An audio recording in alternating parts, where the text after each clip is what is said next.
Hi, I'm Rory. This is my partner Daniel, and we're parents of Shaq, who's nearly 4 years old, and he's been with us since he was 9 months old. Cheers! We wanted to start a family nearly 8 or 9 years ago. In the early days when we knew we wanted to be parents, but we weren't sure how capable we were necessarily. Shaq, it's already full. It's going to go on the floor. I got this one. And decided to take that foster care journey.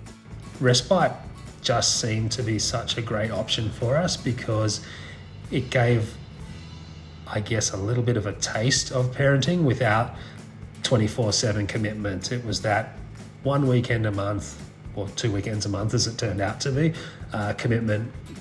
And we got to test our abilities as parents and how we work together as parents to look after these children for those periods of time, and gave us trust in our own abilities to be able to do that.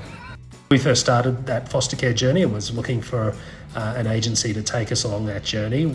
One of the main things we looked at was for them to be welcoming and accepting of same-sex couples. Bernardo's certainly ticked those boxes.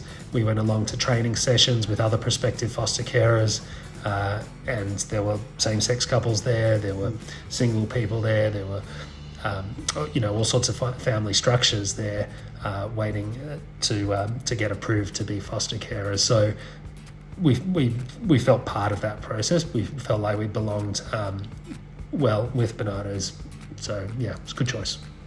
Once we were approved for respite foster care, we were eventually placed with he was 12 at the time, a young man called Ben, and he was going to stay with us for 1 weekend a month for a period of minimum 2-year commitment. Got married in 2018, and we felt like he was part of our family for a very long time, and we wanted him to be a part of that. So Ben ended up being part of our wedding party. And over a course of about 4 years, in addition to Ben, we looked after another 3 other young people. But as respite foster carers, we're there to basically give their main foster carers a break for the weekend and allow that young person a bit of fun time.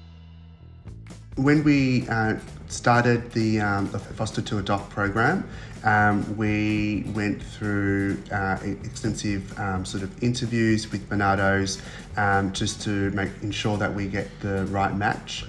It was probably 1.5 years after that we got the call that there was a potential match for us. We started that process by seeing photos, getting to know him, from sort of Bernardo's descriptions, and then we finally got to meet him, and that was and he was 9 months. It was a very quick process from that phone call. I think maybe 6 weeks from phone call to having a new child in our house. We did get a lot of support during the early days of Shaq's placement. And that's one of the great things about foster care, is that you're not there alone. You do have your own families to lean on, but you also have the support of Bernardo's helping out with every little thing. During the adoption process, things got a little bit difficult, knowing that it was becoming a more of a finality. That application went in, birth mum contested it, which meant the application had to go to the Supreme Court. In the end, I think all parties were very happy with the outcome, in particular Shaq's mum. She actually told the judge that she's confident that Dan and Rory will make the best possible parents for Shaq.